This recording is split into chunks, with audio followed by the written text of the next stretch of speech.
Assalamualaikum warahmatullahi wabarakatuh. Waalaikumsalam warahmatullahi wabarakatuh. Bismillahirrahmanirrahim. Alhamdulillahi rabbil alamin. Wassalatu wassalamu ala ashrafil anbiya'i wal mursalin, imamil muttaqin, sayyidil ghurril muhajjalin, wa ala alihi wa sahbihi ajma'in, amma ba'du. Saudara-saudara kaum muslimin rahimakumullah, pada pertemuan terdahulu sudah kita bicarakan tentang memperbaiki akhlak, baik akhlak kepada Allah Subhanahu wa ta'ala, akhlak kepada sesama manusia, maupun akhlak kepada makhluk Allah lainnya di luar manusia. Kemudian secara umum Al-Imam Al-Ghazali rahimahullah membagi akhlak dalam dua bagian besar. Pertama, apa yang oleh beliau dinamakan al-akhlaqul mahmudah, yaitu akhlak yang terpuji. Seseorang yang kepada Allah ia bertauhid, dalam pergaulannya dengan sesama manusia ia mempunyai sifat-sifat yang terpuji, seperti rendah hati, sabar, jujur, ikhlas, dan lain sebagainya. Kemudian dalam sikapnya kepada makhluk Allah di luar manusia, ia dapat mengembangkan nilai-nilai ihsan sesuai dengan tuntunan imannya. Ini seluruhnya dinamakan al-akhlaqul mahmudah atau akhlak yang terpuji. Kemudian yang kedua oleh beliau dinamakan al-akhlaqul mazmumah, yaitu akhlak yang tercela. Seseorang yang di dalam sikapnya kepada Allah mempunyai sifat-sifat kufur, baik dalam bentuk kemusyrikan, kemunafikan, atau hal-hal yang bisa menyebabkan ia menjadi murtad. Lalu dalam pergaulannya dengan sesama manusia, ia mempunyai sikap yang tidak terpuji, sombong, riya, ujub, dusta, khianat, suka menggunjing dan memfitnah, dan lain sebagainya. Sedangkan sikapnya kepada makhluk Allah di luar manusia, ia senantiasa menimbulkan kerusuhan.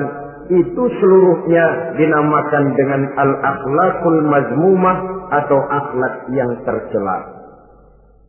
Untuk memperoleh akhlak yang baik, yang dalam bahasa populernya dinamakan al-akhlaqul karimah, para ulama sufi memberikan tuntunan. Pertama, melalui jalan yang disebut tafalli. Yang kedua, tahalli. Dan hasilnya nanti akan membuahkan tajalli. Tafalli artinya mengosongkan diri dari segala macam sifat yang tercela. Sombongnya dibuang, riyaknya dihilangkan, suka fitnahnya musnah, dustanya berhilang. Itu semuanya dinamakan tafalli, mengosongkan diri dari seluruh sifat-sifat yang tercela. Apabila ini sudah berhasil dilaksanakan oleh seseorang, ia naik kepada tingkat yang selanjutnya dinamakan tahalli. Tahalli artinya menghiasi diri dengan seluruh sifat-sifat yang terpuji. Bila sombongnya hilang, berganti dengan tawadhu. Bila dustanya hilang, berganti dengan jujur.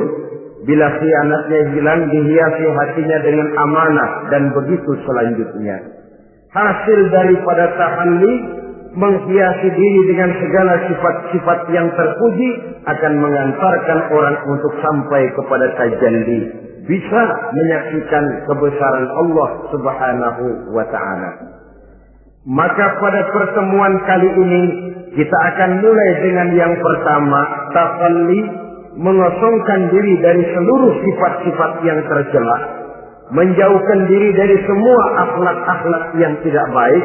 Dan pertemuan ini akan kita mulai dengan membicarakan dusta dan akibatnya.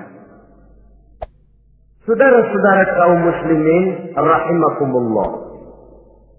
Salah satu nikmat yang diberikan Allah kepada kita makhluk manusia dalam hidup ini adalah kemampuan untuk berkata-kata. Kemampuan menyalurkan hasrat hati dan keinginan jiwa melalui ucapan dengan bahasa sebagai alat komunikasi. Sehingga orang lalu berkata bahwa al-insan adalah hayawanun natiq. Manusia sebenarnya adalah binatang juga. Cuma saja manusia binatang yang pandai berbicara.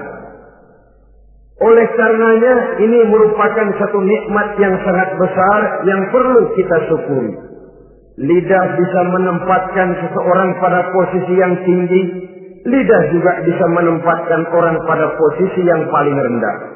Karena lidahnya orang dipuji, karena lidahnya orang dicaci maki dan dicela. Pendeknya seperti kata pepatah, al-lisan saghirul jirmi azimul jurmi. Lidah itu walaupun kecil bentuknya tetapi besar akibatnya.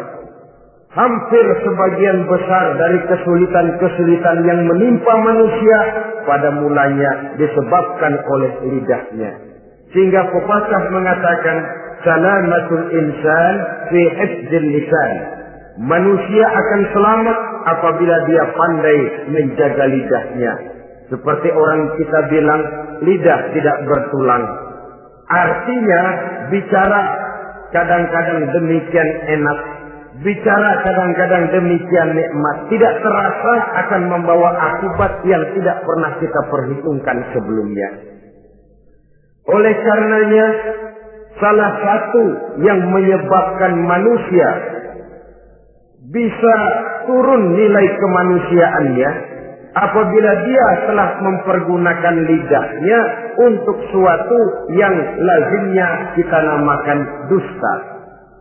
Apa sebenarnya dusta itu? Dikatakan al-kadzib huwa adamu mutabaqatil khabar lil waqi'. Dusta ialah tidak adanya persesuaian antara berita dengan kenyataan. Itu yang dinamakan dusta. Berita tidak sesuai dengan kenyataannya. Nah, bentuknya bisa mengada-ada, bisa menambah-nambah, ataupun mengurang-ngurang. Itu bentuk-bentuk daripada tidak sesuainya berita dengan kenyataan. Mengada-ada, yang tidak ada diada-adakan. Itu jelas merupakan dusta. Kemudian menambah-nambah. Beritanya sebenarnya cuma 1 meter, tapi disampaikan orang kepada kita 5 meter, yang 4 meter tambahan. Disitulah kemungkinan terjadinya penyusupan-penyusupan berupa dusta adanya. Ataupun mengurang-urang. Beritanya sebenarnya 8 meter, sampai ke kita cuma 2 meter. Yang 6 meter berita itu dikorup. Itu juga sudah bagian tersendiri daripada yang dinamakan dusta. Oleh karenanya kita harus berusaha. Pertama dari sifat mengada-ada. Yang tidak ada diada-adakan. Itu jelas dusta. Dan ini pekerjaan paling enak memang. Orang seakan-akan terpesona. Orang seakan-akan kagum. Padahal kita mengada-ada. Barang yang tidak ada diada-adakan. Rasul juga pernah, saudara-saudara. Tapi bernada seperti ini, namun jujur. Satu saat beliau sedang duduk. Ada seorang perempuan mengendarai onta. Sudah tua sekali ontaknya. Lalu Rasul bangun menegur orang tadi. Bu, kenapa naik anak onta, katanya. Perempuan ini bilang, ya Rasul, yang saya kendarai ini bukan anak onta, tapi biang onta. Begitu. Iya, tapi dia punya ibu kan? Onta ini punya. Nah, kalau dia punya ibu kan artinya dia anak juga. Ya memang. Nah, kalau begitu kan artinya ibu memang naik anak onta. Nah, ya iya kalau itu sih. Kelihatannya mengada-ada, tapi memang benar begitulah adanya. Gurau untuk menghidupkan suasana, tapi tidak terlalu berlebih-lebihan. Yang kedua jenis daripada dusta itu menambah-nambah. Ini juga paling enak. Orang sering bilang, kalau kita ngirim duit, jangan harap kurang, jangan harap tambah. Tapi kalau kita ngirim berita, jangan harap kurang. Duit kita kirim kepada orang, jangan harap tambah. Kurang, jangan harap kurang. Atau jangan harap tambah, kurang bisa. Tapi kalau berita kita kirim kepada seseorang, jangan harap kurang itu berita, nambah bisa. Atau kemudian mengurang-urang, ini juga termasuk jenis daripada dusta. Baik mengada-ada atau menambah-nambah, kemudian mengurang-urangi, seluruhnya merupakan pekerjaan yang paling enak. Kita anggap sesuatu yang biasa, padahal akibatnya nanti akan menjadi luar biasa. Saudara-saudara kaum muslimin rahimakumullah. Apa bahaya dusta dalam kehidupan manusia? Pertama, bagi dirinya sendiri. Orang yang berdusta sebenarnya sudah membahayakan dirinya sendiri. Apa bahayanya? Pertama, ia akan dikucilkan dari pergaulan. Sekali dia berdusta, orang mungkin masih percaya. 2 kali dia berdusta, orang mungkin masih bisa mentolerir. 3 kali dia berdusta, orang ngecap. Ini memang udah wataknya nih. Hobi dah kalau begini. Akhirnya dia dikucilkan dari pergaulan. Lain hari, walaupun dia serius bicara, orang nggak lagi nanggapin sebagaimana yang semestinya. Dikucilkan dari pergaulan. Akibat apa? Akibat dari dusta yang dilakukannya. Akan merugikan dirinya sendiri. Ada satu cerita, saudara. Seorang pengembala kambing sedang mengembalakan kambing di tanah lapang. Satu hari iseng dia sendirian. Ini orang kampung pengen tahu dibohongin. Teriak dia, tolong ada serigala, ada serigala. Mendengar teriakan ini karuan, satu kampung orang nyaris keluar semua. Yang bawa pentungan, yang bawa golok, yang bawa pisau. Mana serigalanya mana? Ini pengembala tadi nyengir. Kagak ada. Gue bohongin lo. Sudah, pulanglah orang kampung ini. Sekali, besoknya begitu lagi. Keluar lagi orang kampung, ternyata juga tidak ada serigala. Pada hari yang ketiga, serigalanya benar-benar datang. Si pengembala tadi pucat, lalu teriak-teriak, tolong ada serigala datang. Nah orang kampung udah nandain. 2 kali kita dibohongin, ini paling dia bohong lagi. Satu pun tidak ada orang kampung yang keluar untuk menolong. Akhirnya kambingnya habis dimakan oleh serigala. Yang rugi dirinya sendiri. 1 kali dia bohong, orang percaya mungkin.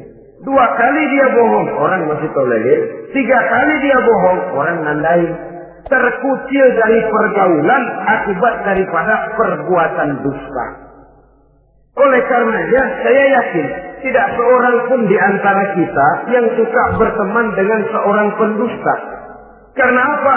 Seorang pendusta tidak akan segan-segan menjual temannya sendiri. Mengkambing hitamkan temannya sendiri.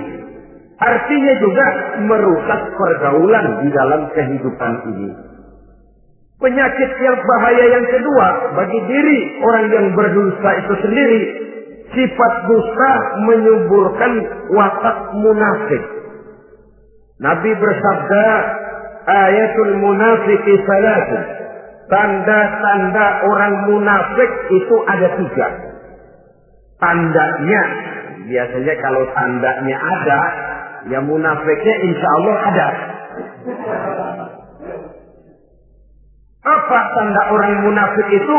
Pertama, iza haddatsa kadzdzaba.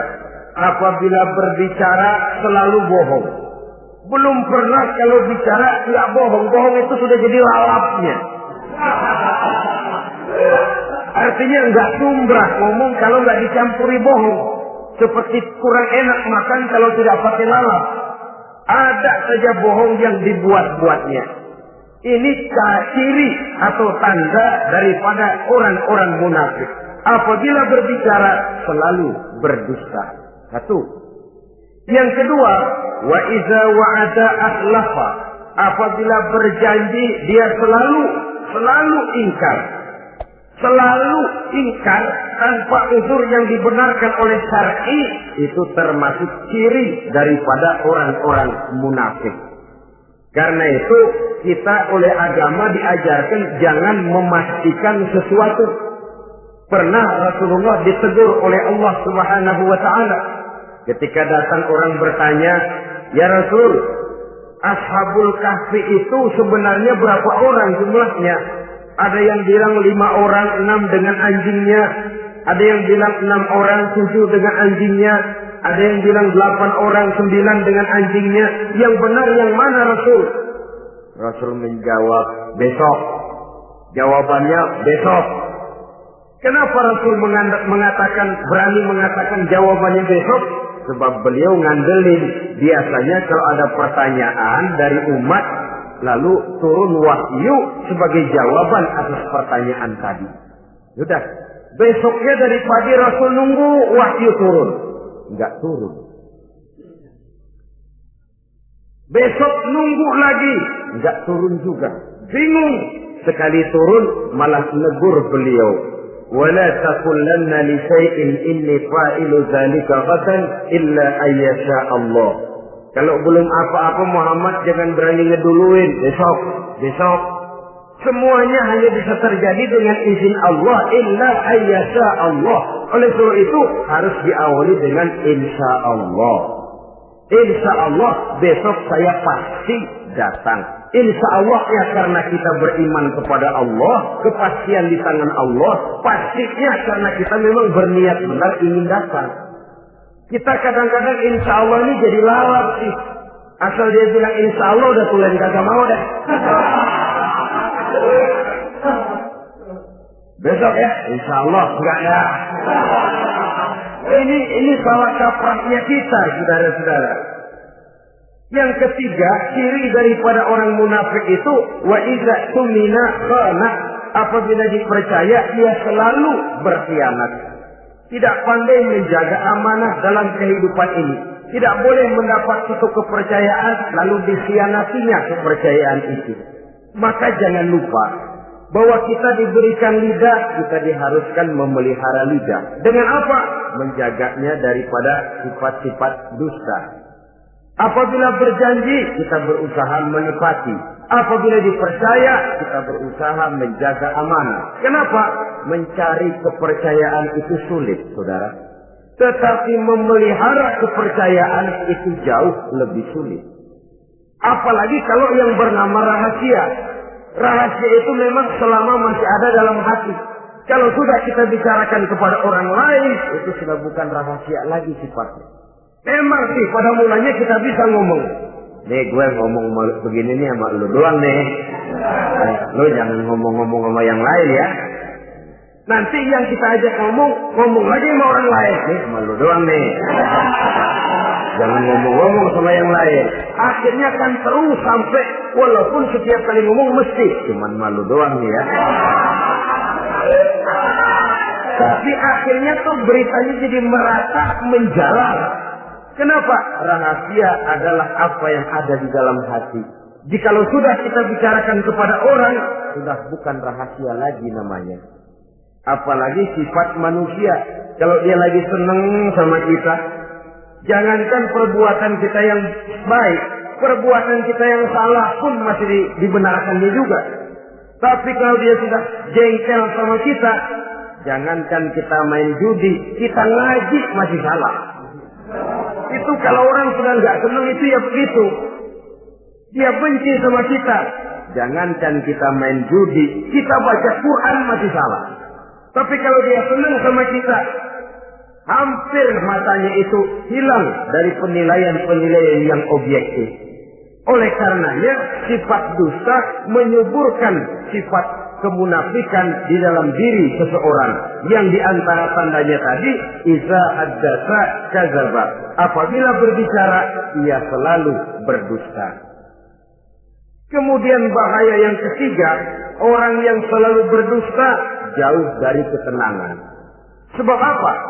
Pada saat kita mendustai seseorang, orang itu mungkin percaya. Tapi makin dia percaya, makin tersiksa batin kita. Kenapa?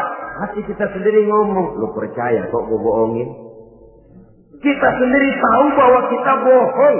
Itu yang menyiksa batin. Jauh dari ketenangan. Apalagi akan timbul satu sifat was-was. Ntar dia tahu. Bagaimana kalau rahasia ketahuan? Bagaimana kalau dia tahu saya bohong?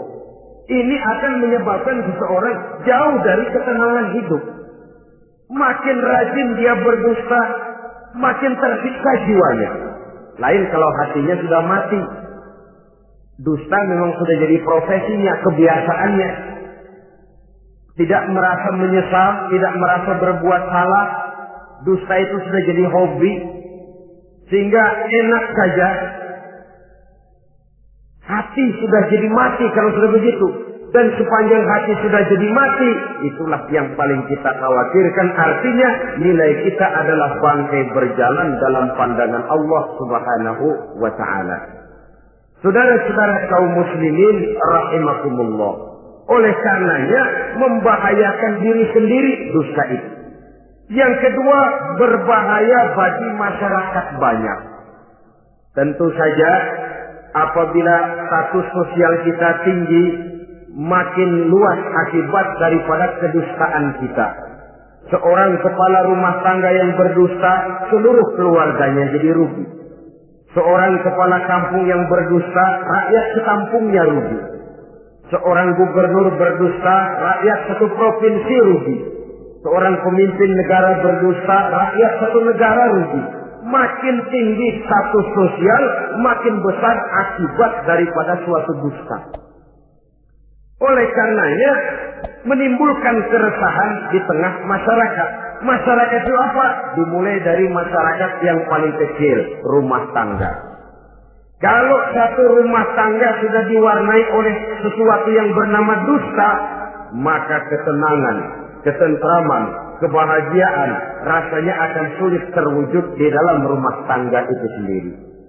Seorang istri apabila sudah pandai mendustakan suaminya, maka itu sudah berarti memulai keretakan dalam kehidupan rumah tangga, menimbulkan benih-benih ketidakpercayaan. Apabila seorang suami sudah mulai mempunyai titik ketidakpercayaan kepada istrinya lagi, itu sudah menandakan retaknya basis kehidupan rumah tangga. Istri yang mendustakan suaminya, umpamanya diberikan nafkah, lalu mestinya sebenarnya sudah diperhitungkan cukup, uang masih ada, dikatakannya habis, dan lain sebagainya. Akibatnya nanti si suami mikir-mikir, kan menurut perhitungan duit masih cukup, kenapa sudah habis? Nah, oleh karena istrinya tidak jujur, suaminya juga mulai berusaha tidak jujur lagi. Mendapat penghasilan besar, mengaku sedikit. Kalau sudah begitu, saling dusta mendustai pun sudah dimulai. Nanti akan terus meresap kepada kehidupan daripada anak-anak sebagai anggota di dalam rumah tangga kita. Saudara-saudara, oleh karenanya rumah tangga bisa saja berantakan, menjadi kacau, baik karena dusta istri, dusta suami, dusta anak, atau dusta orang lain menyulut dan mengganggu rumah tangga kita. Suaminya lagi enak-enak duduk di depan rumah, datang laporan. Kamu kok tenang saja di rumah? Memangnya kenapa? Istrimu, waduh. Ya memang kenapa istri? Waduh. Itu tadi naik bajai berdua. Kamu orang laki. Ya memang supir bajai masih dia sendiri. Tapi kalau berita ini digunting, dikat sampai di situ, kan nanti ini sudah menimbulkan suami mendengar istrinya naik bajai berdua dengan orang laki, tentu marah. Pulang istrinya sudah payah-payah dari pasar, dicaci maki dan lain sebagainya. Apa ini? Akibat dari omongan dari lidah yang memang kecil dan tidak bertulang itu, tapi sungguh sangat besar akibatnya. Kemudian juga pergaulan. Berapa banyak saudara jauh dari saudaranya, teman berpisah dengan temannya, tetangga marah dengan tetangganya akibat daripada perbuatan lidah, daripada ucapan lidah ini. Akibat daripada yang bernama dusta ini. Oleh karenanya, saudara-saudara, dusta pun merusak pergaulan. Kemudian usaha. Satu kali kita berdusta, mungkin usaha mendatangkan untung. 2 kali kita berdusta, masih bisa mendatangkan untung. 3 kali kita berdusta, orang akhirnya akan mengadakan perbandingan. Jadi kadang-kadang dalam usaha, dalam dagang, dusta juga bisa jadi lalang. Orang nawar dagangan kita, berapa harganya bang? 500. 300 ya, tadi ada yang nawar 400, saya nggak jual. Padahal kagak ada yang nawar. Dia buat sedemikian rupa. Atau kadang-kadang tidak segan-segan memakai sumpah untuk membela kebohongannya. Walaupun sebenarnya bukan sumpah, karena sumpah itu harus dengan lafzul jalalah, wallahi atau billahi, atau demi Allah. Kadang-kadang dengan kata-kata yang kasar. Modalnya cuma 500. Tapi ketika ditawar orang, yang bener aja nawar bu. Padahal ini saya beli modalnya aja 700 perak, biar mampus nih. Dia beli cuma 500, ngaku modalnya 700 pakai biar mampus lagi. Saudara hadirin yang saya hormati, sepintas mungkin orang percaya, mungkin orang yang tergerak untuk membeli, tapi kemudian keuntungan yang didapat dengan jalan berdusta itu bisakah membawa berkah dalam kehidupan kita? Rasanya tidak. Dan kalau sudah tidak membawa berkah, maka itu keuntungan itu tidak lagi akan mendatangkan ketenangan di dalam kehidupan. Oleh karenanya menjaga lidah ini memang berat. Sehingga dalam satu hadis lain Nabi bersabda, al-jannatu mustaqatun ila arba'ati nafar. Surga rindu, surga kangen kepada 4 macam manusia. Ini model. Biasanya manusia yang kepengen benar masuk surga, ini malah surganya yang rindu, kangen benar kepengen dimasuki oleh 4 macam manusia. Siapa mereka? Pertama, taliyil Quran. Orang yang gemar, hobi membaca Al-Quranul Karim. Orang yang gemar membaca Al-Quran dirindukan oleh surga. Apa membaca sekedar membaca? Ya, membaca Quran kan beribadah, dari sebab membaca itu mengerti atau tidak mengerti artinya. Tapi jangan lupa, membaca adalah alat agar kita mengerti. Mengerti adalah sarana agar kita bisa mengamalkan dengan baik. Itu maksudnya. Baca Al-Quran agar kamu mengerti isinya. Kalau sudah kamu mengerti isinya, kamu bisa mengamalkannya dengan baik. Jadi sungguh pun yang dimaksud di sini adalah orang yang gemar membaca Al-Quran, tapi prosesnya setelah membaca, orang mengerti. Sebab orang hanya bisa mengerti kalau dia sudah membaca. Kemudian apabila mengerti, dia terdorong untuk mengamalkan. Tahlil Quran bukan hanya orang yang sekedar gemar membaca Al-Quran, tapi juga yang membawa gaya hidup yang Qurani. Saudara-saudara kaum muslimin rahimakumullah, tahlil Quran, orang yang gemar membaca Al-Quran dirindukan oleh surga. Yang kedua, wa mut'imil ji'an, orang yang memberi makan orang yang kelaparan. Nabi memberikan anjuran sangat. Siapa yang ingin dekat dengan aku di hari akhirat nanti, bersahabatlah ia dengan yatim, dengan piatu, dengan janda-janda tua yang miskin, perlu uluran tangan, mereka yang hidup di bawah garis kemiskinan. Bila diberikan kelebihan rezeki oleh Allah, bersahabatlah dengan orang yang tidak mampu. Mut'imil ji'an, orang yang memberi makan orang kelaparan dirindukan oleh surga.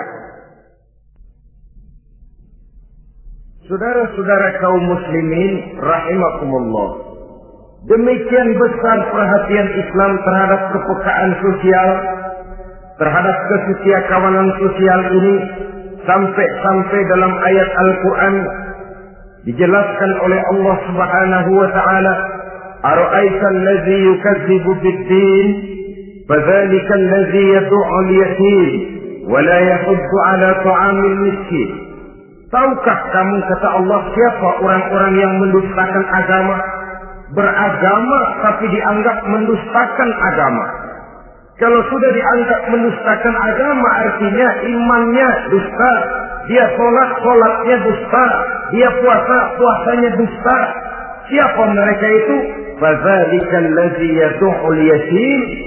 Mereka orang-orang yang meninggalkan, menyia-nyiakan anak-anak yatim, wala yahuddu ala ta'amil miskin, dan tidak memerintahkan untuk memberi makan kepada orang-orang miskin. Kepada yatim kejam, sadis, tidak punya kemanusiaan sama sekali. Maka mungkin kita yang rajin sholat, mungkin kita yang sudah 4-5 kali berhaji, bisa saja terhalang masuk surga. Karena di sebelah rumah kita ada anak yatim piatu, merintih kelaparan, menggigil kedinginan. Kita tahu kita mampu dan kita diam saja, tidak mau memberikan pertolongan. Itu yang mungkin bisa menghalangi kita untuk sampai ke surga. Oleh karenanya, salah satu jenis manusia yang dirindukan oleh surga, mut'imil ji'an, orang yang memberi makan orang yang kelaparan. Yang ketiga, orang yang dirindukan oleh surga, wasa'imina fi Ramadan, orang yang melaksanakan ibadah puasa di bulan suci Ramadan. Dan yang keempat, ini yang ada kaitannya dengan masalah kita, wa hafizul lisan. Salah satu manusia yang dirindukan oleh surga ialah orang yang pandai menjaga lidahnya. Artinya dia bisa menempatkan diri, kapan waktunya bicara, kapan waktunya diam. Orang bilang memang kalau bicara itu perak, diam itu emas. Maksudnya diam lebih berharga daripada bicara. Tapi orang memang harus pandai menempatkan diri. Artinya tahu kapan waktunya bicara, kapan mestinya diam. Kalau waktu diam dia bicara, namanya dia tidak tahu diri. Kalau harus bicara dia diam, dia namanya juga tidak mau menyampaikan sesuatu yang seharusnya dia sampaikan. Sama saja ada orang bilang sedikit bicara banyak bekerja. Sebenarnya harus seimbang. Banyak bicara harus banyak bekerja. Biasanya kalau sedikit bicara banyak bekerja itu dua kemungkinan. Kalau nggak main catur, maling. Yang namanya maling, bicaranya sedikit. Maling buka jendela, lalu berbisik sama temennya. Udah tidur. Ngomongnya segitu, selebihnya dia kerja serapi-rapinya. Sebaliknya, banyak bicara, sedikit kerja, bahkan nggak pernah kerja. Orang gila. Coba saja lihat orang gila, ngomong melulu. Kerjanya nggak ada. Jadi oleh karena itu memang harus seimbang. Pendeknya kita harus tahu kapan mesti bicara, kapan mesti diam. Kalau menghadapi kebatilan kita diam, kata Nabi, as-sakitu 'alal batil syaitanun asra. Orang yang diam menghadapi kebatilan, setan gaduh. Masya Allah, saudara-saudara. Ada munkarat, ada maksiat, ada kebatilan, ada kezaliman. Dia diam, tidak mau menyampaikan yang benar. Itu setan gaduh. Sehingga dikatakan, qulil haqqa walau kana murran. Sampaikan, katakan yang benar walaupun pahit. Dan memang menyampaikan kebenaran bukan main pahitnya. Bukan main getirnya, banyak resikonya. Tapi ini sesuatu yang harus kita sampaikan. Sebab kata Nabi tadi, orang yang diam menghadapi satu kebatilan sama saja dengan setan gaduh. Orang yang pandai menjaga lidahnya dirindukan oleh surga. Dan ini walaupun kelihatannya pekerjaan ringan, kecil, berat, saudara-saudara. Bahkan diceritakan Nabi Ibrahim itu pernah nangis di hadapan Allah Subhanahu wa Ta'ala. Ketika ditegur, ditanya, kenapa kamu menangis Ibrahim? Saya ini seumur hidup pernah 3 kali berdusta, ya Allah.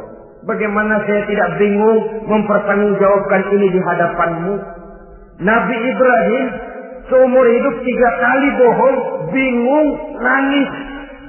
Kita sehari 16 kali bohong, nyengir. Nggak ada bingungnya, emang hobi. Kalau nggak bohong, puyeng palanya. Tiap hari selalu mencari sasaran. Siapa lagi gue bohongin? Saudara-saudara kaum muslimin rahimakumullah. Kelihatannya pekerjaan ini kecil, ringan, tapi sungguh berat. Mengerem lidah, menjaga lidah daripada perbuatan ucapan-ucapan yang tidak mengandung manfaat, apatah lagi sampai bersifat dusta dan membahayakan orang lain.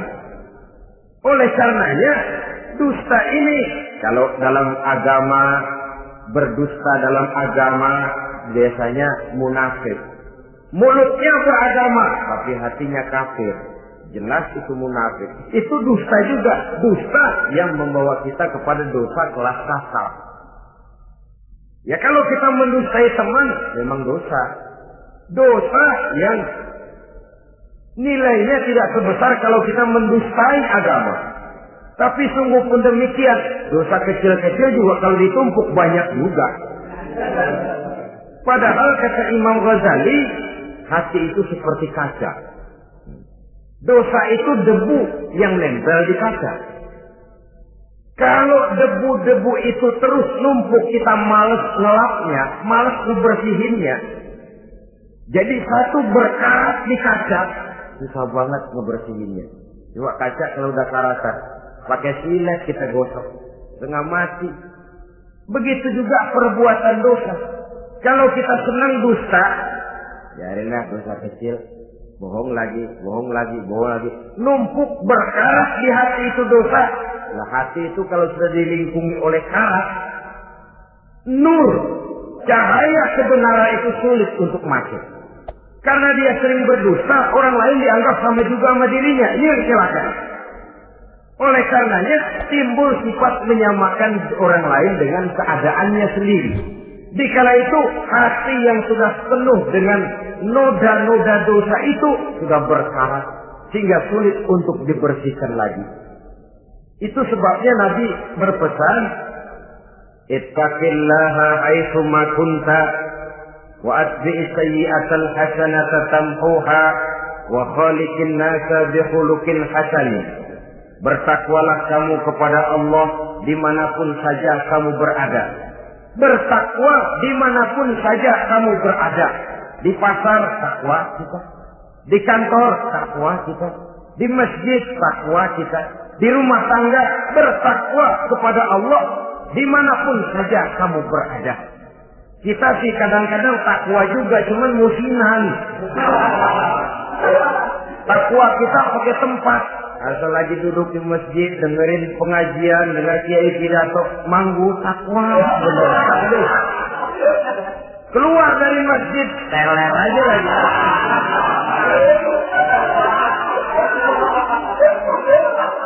Takwa juga kita cuma pakai tempat. Nabi pesan dimanapun kamu berada, ittaqillah haitsu ma kunta. Bertakwalah kepada Allah dimanapun saja kamu berada. Wa atbi'is sayyi'atal hasanah tamhuha. Ikuti perbuatan salahmu dengan kebaikan, niscaya kebaikanmu akan menghapus kesalahan yang kamu kerjakan. Kalau sadar kita, ya Allah tadi berdusta, astagfirullah, perbanyak istighfar. Ikuti. Jadi begitu tuh kaca kena debu, lap. Kena debu lagi, dilap lagi. Kena debu, dilap lagi. Insya Allah tidak sampai berkarat. Jangan lalu nunggu. Ntar aja dah taubat, udah tua-tuaan dikit. Kayaknya umur dia yang ngatur. Saudara-saudara, oleh karenanya ikuti perbuatan salah dengan kebaikan. Terselip kita berbuat salah, iringi dengan sedekah. Terselip kita melakukan dosa, iringi dengan istighfar. Melihat sesuatu yang haram, astagfirullahaladzim. Lalu dipalingkan, jangan mulut astagfirullah, mata melotot.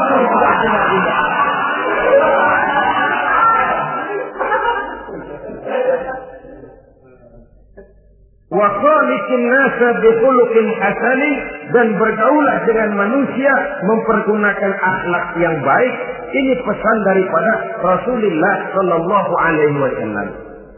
Jadi oleh karenanya dusta dengan seluruh akibatnya ini bisa menimbulkan bahaya bagi diri sendiri, bagi rumah tangga, dalam pergaulan, dalam usaha, dalam masyarakat, bahkan pada akhirnya bagi kehidupan satu bangsa dan satu negara.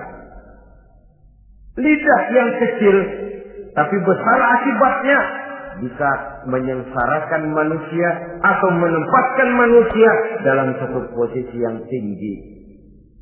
Kalau kita adakan satu perbandingan, Nabi Ibrahim seumur hidup 3 kali saja berdusta, nangis di hadapan Allah. Kita yang hampir tidak ada hari, ya kalau orang sekarang bilang tiada hari tanpa olahraga. Rasanya kita kalau mau jujur bisa juga bilang tiada hari tanpa bohong. Pernahkah kita menangis menyesali dusta yang sudah kita lakukan? Berapa banyak orang yang sudah kita janjikan kita gantung dengan janji itu. Padahal dia punya hajat yang demikian sangat bergantung kepada kita. Tapi lidah ini enak saja. Gampang dah. Tar. Sok. Gampang dah itu mah. Beres gak beres? Enggak ada yang enggak beres. Semuanya kalau lidah kita beres, gampang, ntar, besok, enak, endah aja.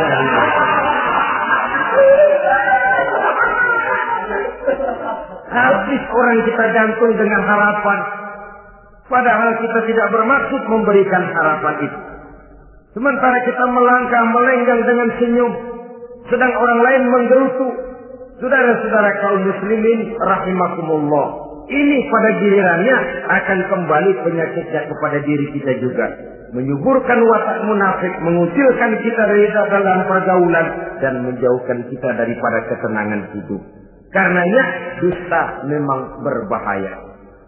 Dalam perjuangan, dusta akan menimbulkan watak pengkhianatan. Dusta juga bisa menyebabkan munculnya musuh-musuh dalam selimut, yang pura-pura berteriak membantu perjuangan tapi di belakang mencari titik kelemahan kita. Oleh karenanya, mencari teman yang bisa diajak tertawa itu gampang. Mencari teman yang mau diajak menangis itu sulit. Mencari teman yang mau diajak nyanyi banyak. Tapi mencari teman yang mau diajak berkeluh kesah itu yang langka. Oleh karenanya, di dalam kehidupan ini untuk menjaga lingkungan pergaulan, mari kita berusaha untuk menjaga lidah dengan sebaik-baiknya. Nah, apa semua bohong tidak boleh? Ada bohong yang ditolerir. Di antaranya, kata Nabi, salasun laisa minal kazzab.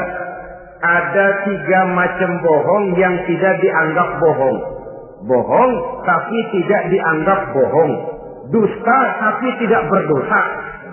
Kalau memang harus bohong, carilah bohong yang tidak dosa.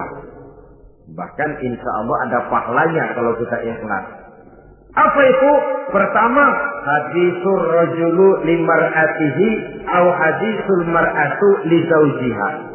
Bohongnya seorang suami untuk menyenangkan hati istrinya. Gak apa-apa. Untuk menyenangkan hati istrinya. Misalnya, suami pulang dari kantor, perutnya lapar. Begitu makan, nyobain sayur, asinnya luar negeri.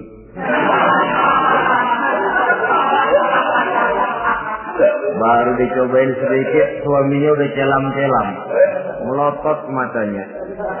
Istrinya negor, bang sayur keasinan ya.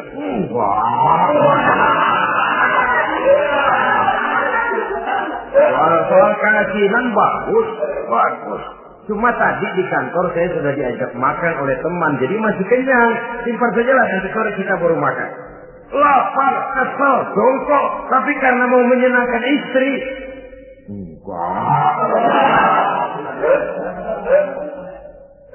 Atau sama saja dustanya seorang istri untuk menyenangkan hati suaminya.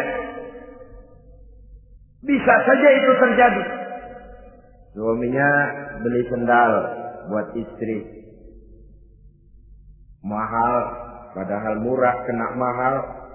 Warnanya gak enak dilihat, potongannya norak. Suami istri tahu kalau itu sendal murah. Suaminya tanya, gimana bu sendal yang saya beli? Waduh, cakep bener bang, luar biasa. Tangga kita mana ada yang pakai sendal begitu? Memang kagak ada, jelek.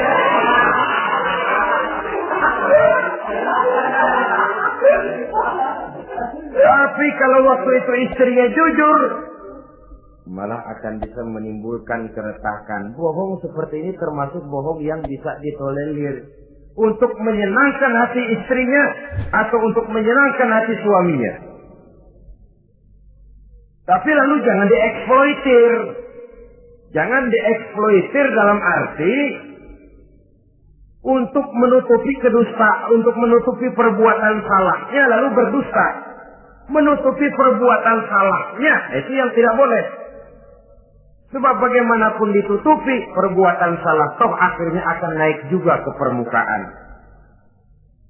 Yang kedua, al-kadzib li islahi zatil bain. Dusta untuk mendamaikan dua orang yang sedang berselisih. Itu boleh.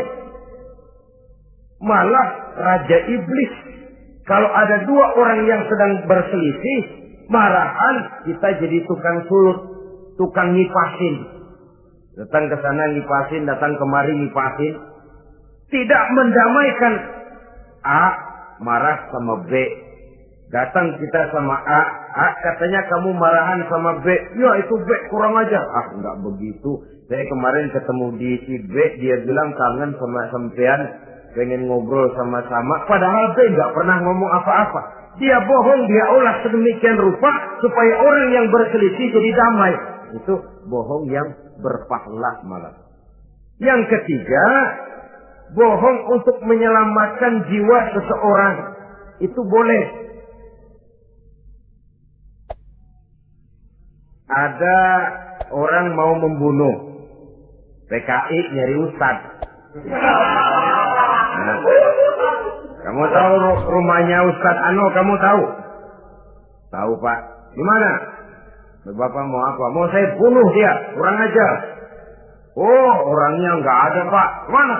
Wah, tahu keluar negeri, keluarnya lagi kali dah. Jauh.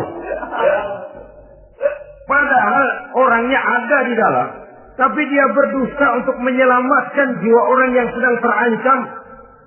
Itu malah boleh, bukan saja boleh, berpahala, malah berdosa kalau waktu itu dia jujur. Mau cari ustaz buat apa pak? Mau saya bunuh? Ada pak di dalam, ada.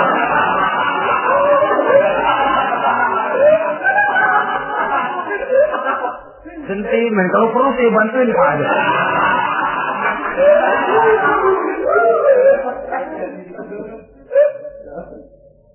Hanya jenis bohong-bohong seperti ini yang bisa ditolerir. Itu akibat di dunia, saudara. Kita sudah bisa terkucil dari pergaulan, retak rumah tangga, usaha mengalami kebuntuan, masyarakat mengalami keresahan akibat dusta. Di akhirat nanti, na'udzubillah, summa na'udzubillah.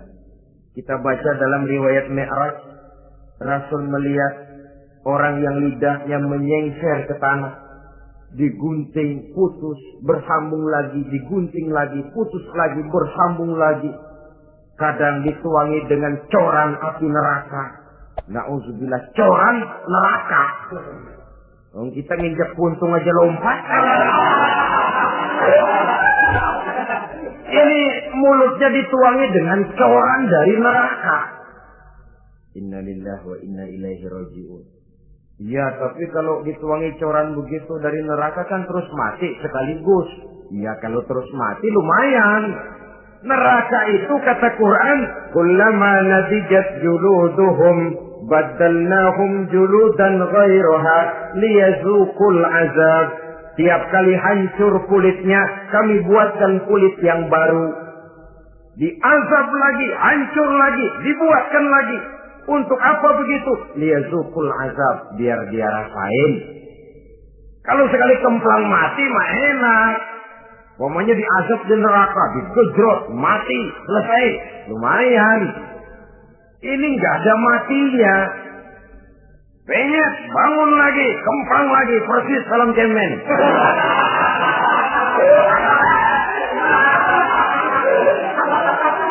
Cuma kalau film cemen mah film, dan itu jelas dusta, di neraka orang tidak kenal mati. Hancur jasadnya, dibuatkan lagi, diazab lagi, dan begitu selanjutnya. Jangan lalu berhitung. Kalau dosanya kebanyakan kan malaikat Malik gemes ntar dilemparin ke neraka, kelebihan liwat.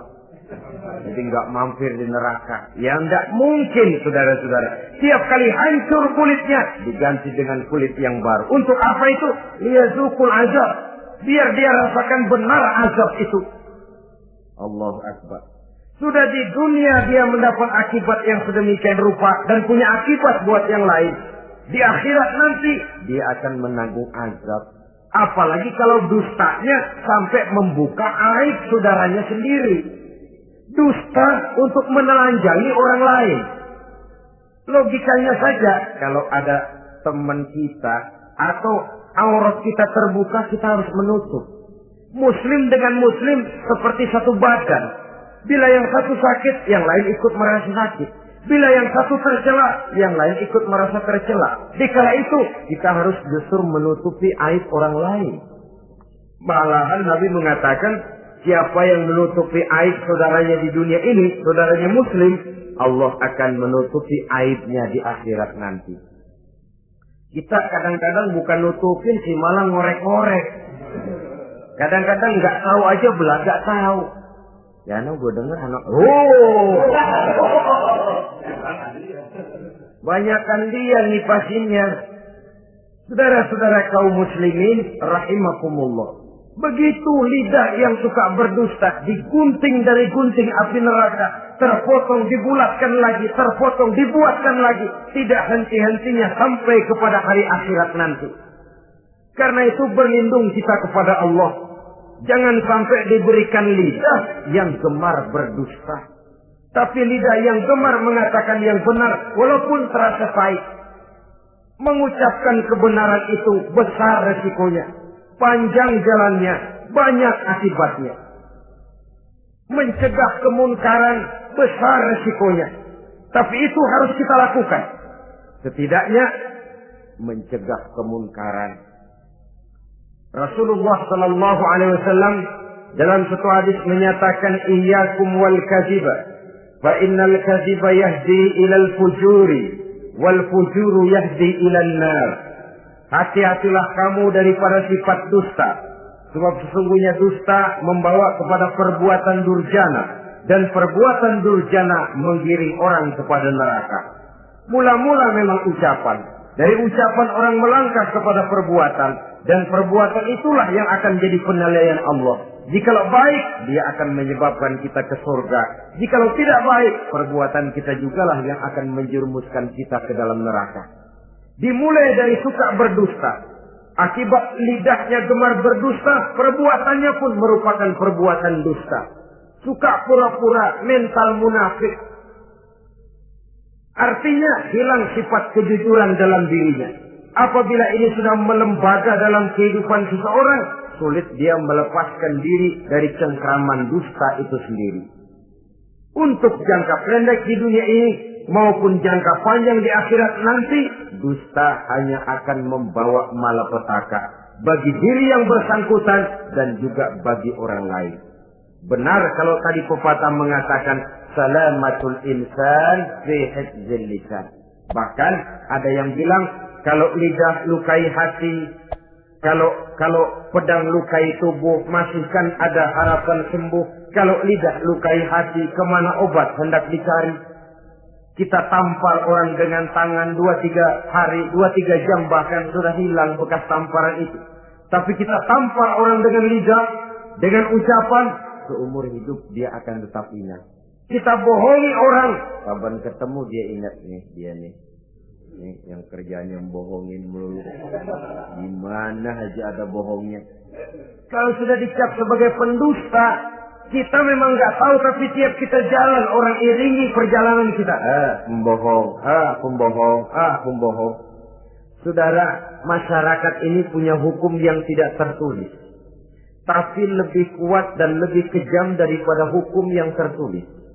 Sehingga lalu orang mengatakan, sekali arang tercoreng di dahi, seumur hidup orang tak percaya. Ini artinya hukum masyarakat itu lebih kejam daripada hukum yang tertulis. Sekali kita dicap sebagai pendusta, lain kali kita mau benar-benar banget juga. Aku benar-benar banget ini, sumpah dah. Alah, sumpah lo udah lalap dah, udah laku. Ya Allah, kita sumpah pun orang gak percaya. Ya, kalau binatang kita pegang ekornya, barangkali. Tapi kalau orang jelas omongannya yang kita pegang. Nah, kalau omongannya sudah nggak bisa dipegang, apanya lagi yang kita harapkan? Oleh karenanya, saudara-saudara, lidah yang kecil bentuknya tapi besar akibatnya ini harus diisi dengan nilai-nilai iman. Lidah yang sudah dimasuki nilai iman akan berat untuk berdusta, berat untuk memfitnah, berat untuk menggunjing, ringan untuk mengucapkan yang baik, ringan untuk zikrullah, ringan untuk baca Quran, ringan untuk musyawarah terhadap hal-hal yang baik.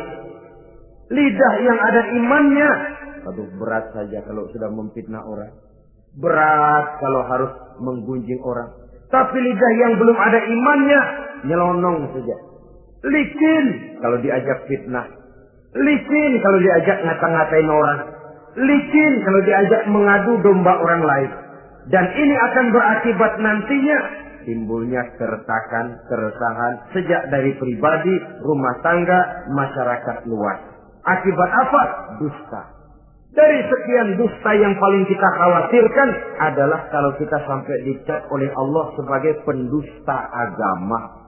Beragama tapi dianggap pendusta. Agama sekedar lipstik, agama sekedar dekorasi, agama sekedar penghias kartu tanda penduduk, tapi hidup jauh dari tuntunan nilai-nilai agama. Pendusta-pendusta agama semacam ini pada gilirannya akan terkena penyakit yang disebut munafik. Iman lidahnya tapi kufur hatinya. Islam ucapannya tapi kufur perbuatannya. Nah, ini resikonya sangat besar.